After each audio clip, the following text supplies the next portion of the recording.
तो इसलिए इसका आंसर है सिक्रेटिन।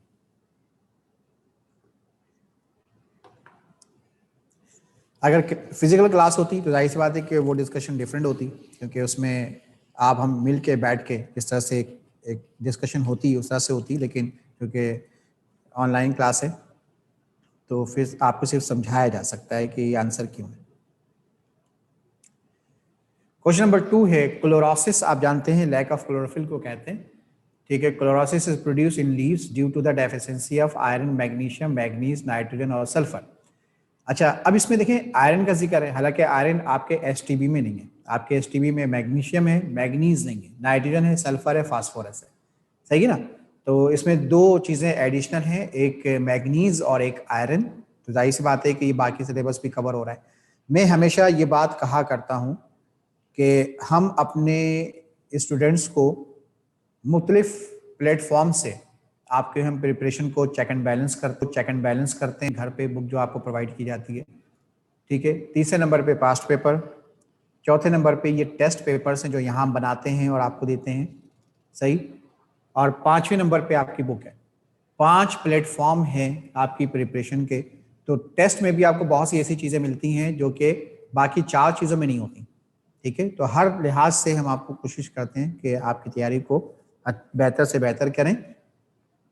अब अगर किसी पेपर में, किसी टेस्ट में अगर नंबर कम भी आते हैं तो यहाँ पे 2 बातें हैं। पहली बात तो ये कि आप अपनी तैयारी को और बेहतर कीजिए, नंबर 1, और नंबर 2 ये कि अगर टेस्ट में नंबर कम भी आ रहे हैं तो उसकी एक वजह ये भी है कि मैं हमेशा पेपर कोशिश करता हूँ कि मुश्किल बनाऊँ, ठीक है। वजह वही है कि मुश्किल पेपर बनाऊंगा तो इसी बहाने आपकी और मज़ीद तैयारी हो जाएगी, ठीक है, और आप अपने एनटीएस के लिए अपने आप को पहले से ज़्यादा बेहतर महसूस करेंगे, ठीक है।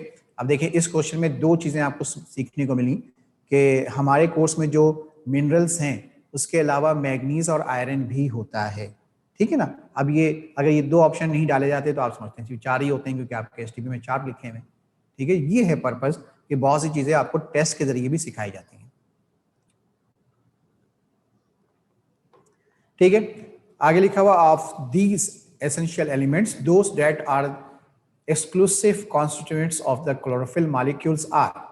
अब इसमें से क्लोरोफिल बनाने में किसका किरदार है, ठीक है। अब देखिए सवाल भले मुश्किल था कि इसमें 2 नई चीजें डाल दी गई थी, लेकिन जवाब कितना आसान है। मैग्नीशियम एंड नाइट्रोजन दोनों आपके कोर्स में मौजूद, एसटीबी में मौजूद, सही है। और अगर आप क्लोरोफिल का फार्मूला देखें तो उसमें मैग्नीशियम नाइट्रोजन का जिक्र मिलता है।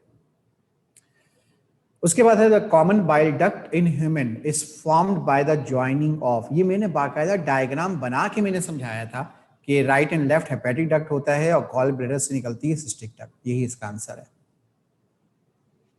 चौथा सवाल, ये लेबलिंग का सवाल है और ये डायग्राम बुक की डायग्राम है। सवाल है the below diagram represents a section of small intestinal mucosa showing. ये बुक की डायग्राम है और 1 पे विलाई है, 2 पे लैक्टियल्स। डायग्राम को देखते रहें, डायग्राम को देखें। 1 पे विलाई, 2 पे लैक्टियल्स। विलाई तो आपको नजर आ रहे हैं बहुत सारे बने हुए, और उसके अंदर नेटवर्क होता है, ठीक है, कैपिलरीज का, ब्लड वेसल्स का। लैक्टियल्स कहते हैं, कैपिलरीज अलग से भी नजर आ रही हैं आपको। और चौथे नंबर पे क्रिप्ट्स नजर आ रहे हैं। अब देखो क्रिप्ट्स का जो वर्ड आया है ना, ये विलाई की जो नीचे फोल्डिंग होती है उसको क्रिप्ट्स कहते हैं। ये क्रिप्ट्स, ये भी आपको सीखने का मौका मिला टेस्ट के जरिए से कि क्रिप्ट्स नाम की भी कोई चीज होती है, हालांकि आपके बुक में क्रिप्ट्स का जिक्र नहीं है, सही। यही इसका आंसर है, जहां एरो लगा हुआ वही आंसर है और मैं सिर्फ आंसर ही एक्सप्लेन कर रहा हूं। Match the type of cells listed under column 1 and their secretions given under column 2. Choose the answer which gives the correct combination of the alphabets of the 2 columns. एक तरफ ABC लिखा हुआ है, दूसरी तरफ PQRS लिखा हुआ, आपने मैच करना है, ठीक है। राइट आंसर पे जाएंगे हम, ठीक है। असल मकसद सिर्फ आपको चीजें समझाना है, रॉन्ग क्वेश्चन समझाऊंगा तो फिर टाइम ज्यादा लगेगा। ए के साथ मार्क हुआ हुआ है आर। ए क्या है, पेप्टिक सेल, और आर क्या है, प्रो एंजाइम्स। पेप्टिक सेल्स होते हैं, प्रो एंजाइम्स होते हैं। आपको पता है कि जैसे सपोज करें पेप्सिन की बात करूँ ना, तो पेप्सिन पहले पेप्सिनोजिन होता है, फिर बाद में वो पेप्सिन बनता है। बी के साथ मार्क हुआ है सी, बी के साथ एस, बी के साथ एस। बी है ऑक्जेंटिक सेल, और S में लिखा हुआ है HCl। ये तो बहुत इजी है कि ऑक्जेंटिक सेल से HCl रिलीज होता है। C गॉबलेट सेल से और उसके साथ P को मार्क किया गया। ये गॉबलेट सेल्स मैंने लेक्चर में बताया आपको कि गॉबलेट सेल्स को कहते हैं म्यूकस सिक्रीटरी सेल्स। मतलब गॉबलेट सेल्स की डेफिनेशन यही है कि goblet cells are the mucus secretory sales.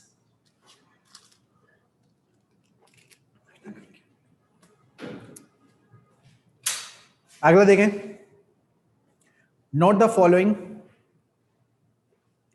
अब इसमें ये ऑप्शंस हैं स्टेटमेंट्स के हवाले से, ठीक है। यहाँ पे ABCDE लिखा हुआ है। बाज दफा पेपर उठा के देखिएगा पास्ट पेपर का, तो वहां रोमन में 1 2 3 4 5 लिखा होता है, बात एक ही है। स्टेटमेंट नंबर 1 है डेंटाइन इज हेटेरोडोंट्स। डेंटाइन दांतों को कहते हैं, दांत हेटेरोडोंट्स हो सकते हैं। हेटेरोडोंट्स का मतलब आपस में एक दूसरे से मुख्तलिफ। कैनाइंस आर पुअरली डेवलप्ड, ठीक है। कैनाइंस जो होते हैं वो पुअरली डेवलप्ड होते हैं, जबकि ये जुमला गलत है, ठीक है। कैनाइन तो बहुत वेल डेवलप्ड स्ट्रक्चर्स होते हैं। नंबर C है incisors are chisel like and poorly developed, ठीक है। ये भी रॉन्ग आंसर है, ये भी रॉन्ग स्टेटमेंट है, ठीक है। उसके बाद है herbivorous and diastema is present. Herbivorous इंसान के हवाले से जाहिर सी बात है कि इंसान ओमनीवोरस है, तो ये ऑप्शन भी नहीं हो सकता, ठीक है।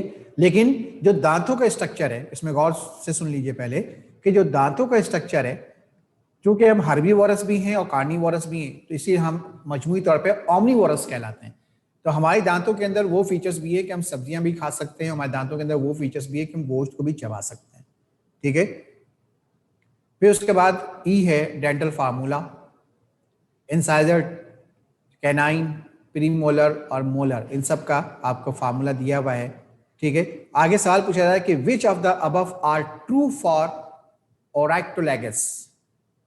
ओरैक्टोलैगस का मतलब होता है कि आपके दांतों के स्ट्रक्चर के हवाले से कौन कौन सी बातें सही हैं, ठीक है। स्ट्रक्चर फंक्शन दोनों के हवाले से। तो इसका राइट आंसर है बी ऑप्शन ADE। जिसमें मैंने आपसे कहा कि कैनाइंस पहला क्या है, डेंटाइनिस हेटेरोडोंट्स, आपने पढ़ा है हेटेरोडोंट्स होते हैं। फिर आपने देखा कि दांतों के अंदर हर्बीवोरस कार्निवोरस दोनों फीचर्स पाए जाते हैं, ठीक है, कि हम सब्जी और गोश्त दोनों खा सकते हैं। और E के अंदर डेंटल फार्मूला।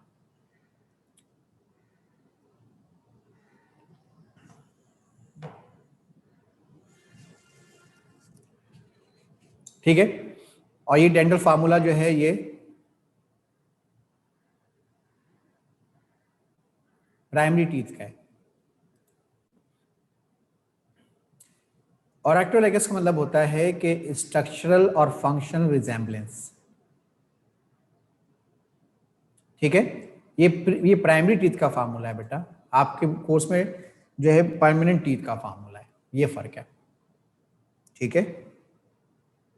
लेकिन आप अगर आप फेडरल की बुक उठाएं तो उसमें प्राइमरी टीथ यानी कि मिल्क टीथ और सेकेंडरी यानी कि परमानेंट दोनों का फार्मूला है।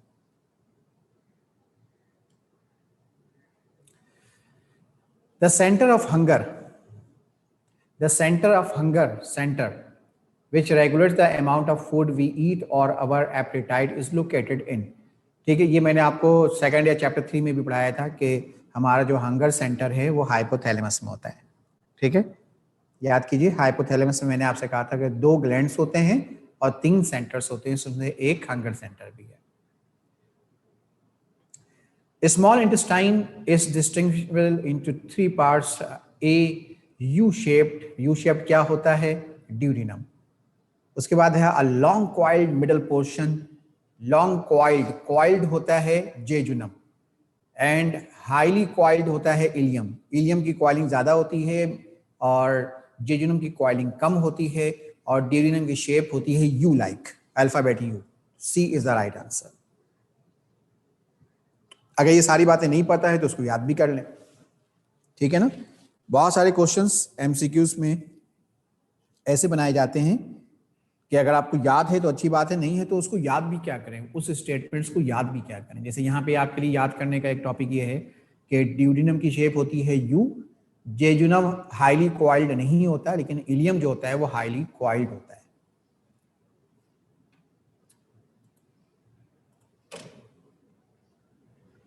Bulk of the tooth in a mammal, bulk की पार्ट को डेंटाइन कहते हैं। रूट जो होता है वो छोटा छोटा होता है, नीचे की तरफ होता है। पल्प ऊपर बिल्कुल इसकी सरफेस होती है, और एनिमल जो होती है उसकी कोटिंग होती है जो कि शाइनी और वाइट होती है और शाइनी होती है, ठीक है।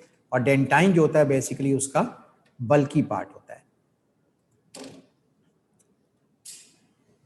10वां सवाल है, how do nutrients absorbed by the small intestine travel to the individual cells of the human body. Nutrients के एब्जॉर्प्शन के बारे में सवाल है। राइट ऑप्शन इसका ए है, और ए में लिखा हुआ the nutrients are absorbed from the small intestine, क्योंकि आपकी डाइजेशन स्मॉल इंटेस्टाइन में इलियम में जाके मुकम्मल होती है, तो एब्जॉर्प्शन भी इलियम की विलाई में होती है, ठीक है। यही लिखा हुआ nutrients are absorbed from the small intestine into the blood, फिर उसके बाद ये ब्लड में ट्रांसफ्यूज होता है and move through the circulatory system, फिर सर्कुलेटरी सिस्टम में जाएगा और फिर वहां से पूरे बॉडी सेल्स में डिस्ट्रीब्यूट होगा, ठीक है। इजी था।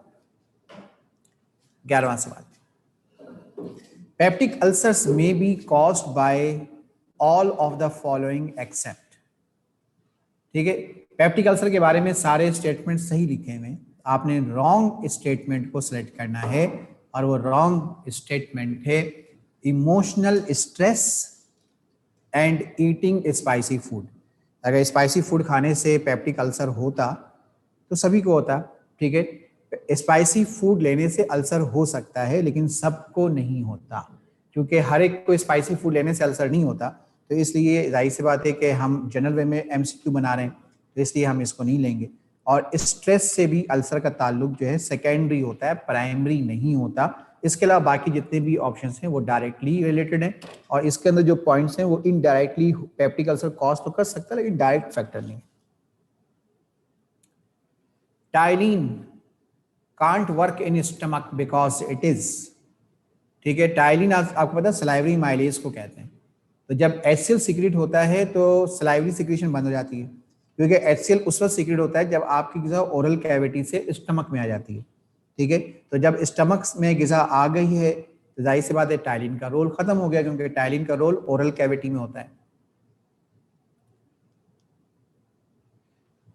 द सॉलिंग ऑफ फूड, यानी कि फूड का निकलना फ्रॉम बगल cavity into the oesophagus is a reflex action controlled by, भाई सारे रेफ्लेक्स एक्शन डाइजेस्टिव सिस्टम के ब्रेन के कंट्रोल में होते हैं, ये बात याद रखिएगा, ठीक है।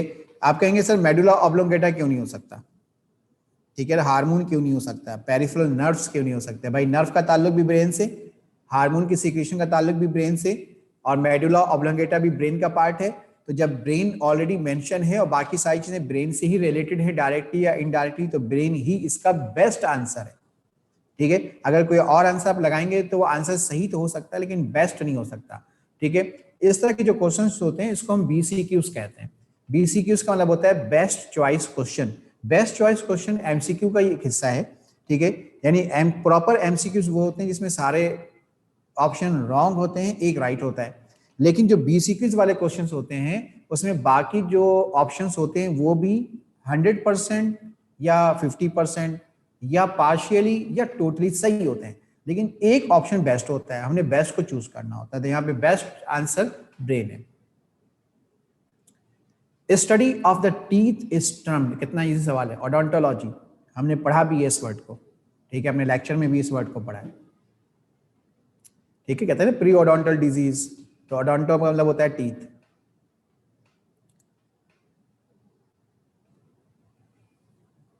अगला सवाल है, कॉलम मैच करना है। कॉलम 1 में ऑर्गन है और कॉलम 2 में फंक्शंस हैं, और हमने इसे मैच करके सही ऑप्शन चूज करना है। राइट आंसर इसका है ऑप्शन बी। और देखें इसमें किस तरह से है कि ए को हमने 3 से मार्क किया हुआ है, ए में माउथ है, और 3 में लिखा हुआ है release amylase enzyme that break down carbohydrates, ये सलाइवरी एमाइलेज की बात थी। फिर उसके बाद बी को 4 के साथ मार्क किया हुआ है, बी स्टमक है, और 4 में लिखा हुआ है an acidic compartment that begins to break proteins into larger polypeptides. आपको पता है कि स्टमक के अंदर एक तो एसिडिक फंक्शन होता है बिकॉज ऑफ HCl, और इसके अंदर पेप्सिन रिलीज होता है जो प्रोटीन को कैटालाइज करता है। फिर उसके बाद जो है सी के साथ 2 मार्क किया गया, सी स्मॉल इंटेस्टाइन है और 2 में लिखा हुआ है carries out most of the digestion and absorption. Small intestine में डाइजेशन भी होती है और स्मॉल इंटेस्टाइन के अंदर विलाई में एब्जॉर्प्शन भी होती है।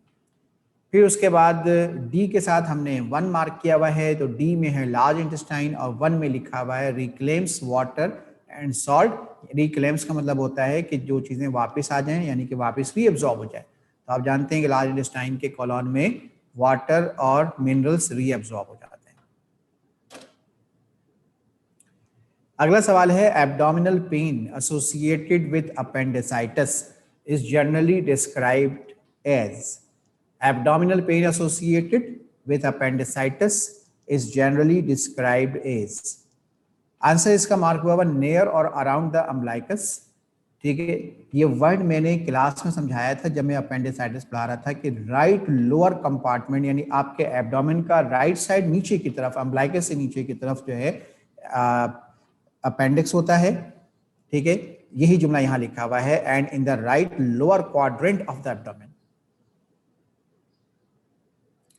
ठीक है जी, तो आज की क्लास में हमने चैप्टर नंबर 12 के एमसीक्यूज को डिस्कस कर लिया है। ठीक है, इसमें पास्ट पेपर के क्वेश्चन भी थे, इसमें पिक्टोरियल भी थे, स्कीमिंग भी थे, चार्टिंग भी थे, डबल ऑप्शन भी थे, यानी कि पूरा एनटीएस पैटर्न इस पेपर में मौजूद और चारों सिलेबस से एमसीक्यूज इसमें मौजूद थे। तो हर लिहाज से ये एक मुकम्मल पेपर था। ठीक है, जिसको हमने डिस्कस कर लिया। तो चैप्टर 12 की तमाम तर जिम्मेदारियां खत्म हुई, टेस्ट के हवाले से भी, पेपर्स के हवाले से भी। अगली क्लास में हम चैप्टर नंबर 13 और 14, आज थोड़ी सी आपसे डिस्कशन भी थी। ठीक है, कुछ करंट अफेयर्स और करंट सिचुएशन के हवाले से, तो आज एक ही चैप्टर डिस्कस हो सका। अगली दफ़ा जब भी आप क्लास में आया तो चैप्टर नंबर 13, 14 की डिस्कशन करेंगे। ठीक है, याद रखिएगा, मुझे भी याद दिला दीजिएगा।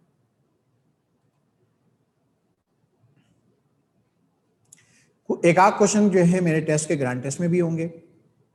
ठीक है, कोई 45 में से कोई 1-2 सवाल जो हैं वो भी होंगे जो मैं पीछे भी टेस्ट में लेता रहा हूँ।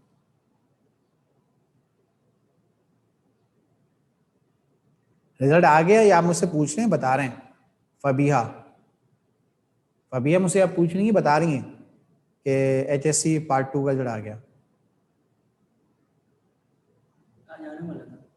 सेकंड आज कराची का रिजल्ट आएगा, फिर मेडिकल का। अच्छा,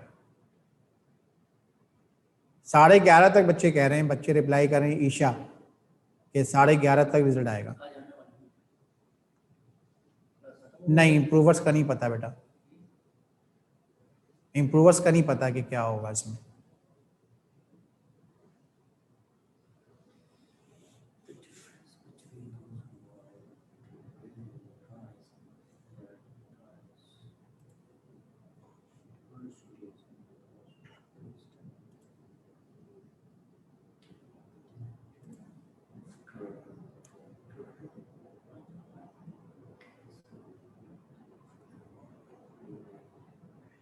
बेटा ये बहुत पुरानी बात है, सर असद ने आप लोगों को बताया है। ठीक है, और ये पुरानी बात है, आपको पता होना चाहिए पहले भी कि एडमिशन जो होते हैं वो हमेशा डोमिसाइल बेस्ड होते हैं।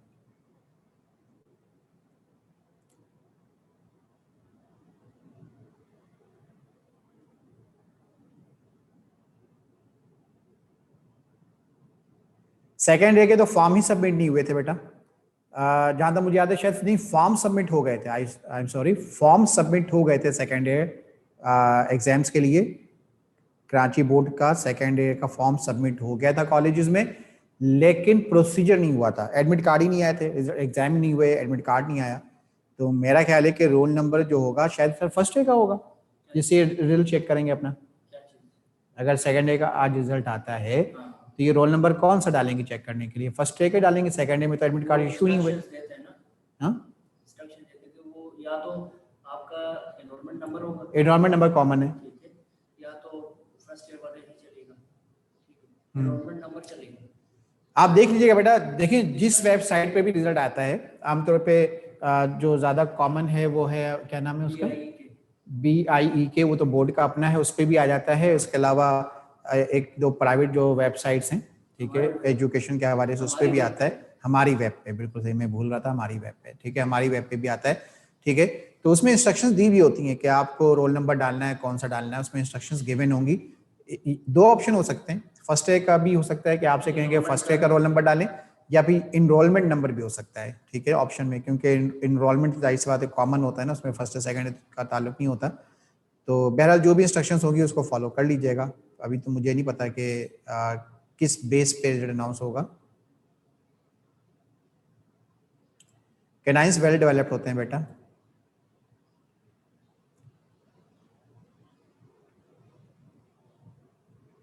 बेनिश नाज कह रही है कि कॉलेज से एडमिट कार्ड मिल गए। कौन से एडमिट कार्ड? सेकंड ईयर के? बेनिश मुझे दोबारा रिप्लाई कीजिएगा ताकि बाकी बच्चों का भी फायदा हो जाए। बेनिश कह रही है कि सेकंड ईयर के एडमिट कार्ड इशू हो गए थे।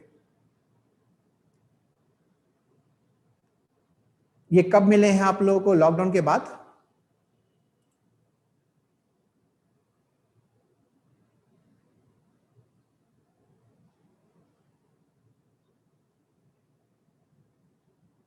लॉकडाउन के बाद मिले हैं, लास्ट वीक।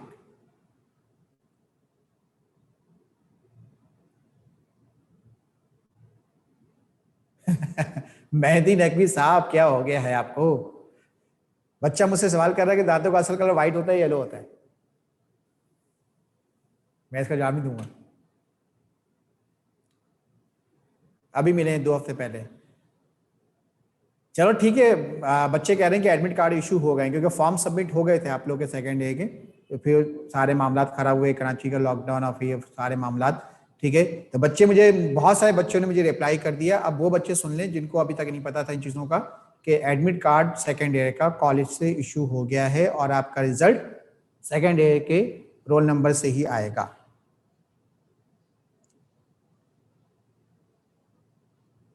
कैनाइन का फंक्शन डेवलप नहीं होता, स्ट्रक्चर डेवलप होता है बेटा, ठीक है। हमें स्ट्रक्चर की बुनियाद पर डिसाइड करना होता है ना। हाइपोथैलेमस के 3 सेंटर, हंगर सेंटर, ठीक है, थर्स्ट सेंटर जहां से प्यास लगेगी, और थर्मोस्टेट रेगुलेटर। थर्मोस्टेट रेगुलेटर यानी कि जहां से बॉडी टेम्परेचर मेंटेन होता है। हाफिजा फातिमा कह रही है सर असद ने पोस्ट भी लगाई थी। कौन सी पोस्ट बेटा? मुझे नहीं पता, जरा बताइएगा। हाफिजा फातिमा कौन सी पोस्ट की बात कर रही है बेटा? Hafiza Fatima, I am waiting. Admit card लेने की पोस्ट, अच्छा ठीक है। सबाहत, मैं आपको अनम्यूट कर रहा हूँ, काफ़ी देर से आपका मैसेज आ रहा है कि मुझे अनम्यूट करें, मैं अभी आपको अनम्यूट करता हूँ।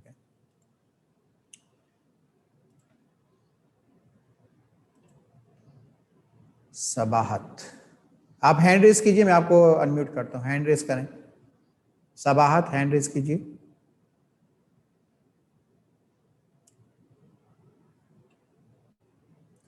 जल्दी, टाइम इज शॉर्ट।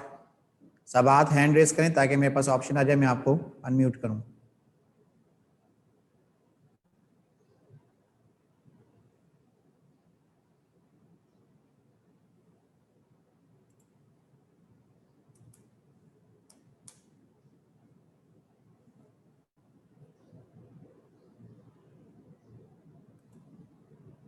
जी बोलें। अस्सलाम वालेकुम सर। वालेकुम सलाम। सर मेरा क्वेश्चन ये था कि कुछ पेपर्स में मतलब इस तरह की डायग्राम्स दी हुई होती हैं लेबलिंग के लिए जो बहुत ब्लैक ब्लैक सी हो रही होती हैं, तो उसमें पता नहीं चल रहा होता कि कौन सा मतलब स्ट्रक्चर कहाँ पर लेबल करना है। तो सर इस तरह के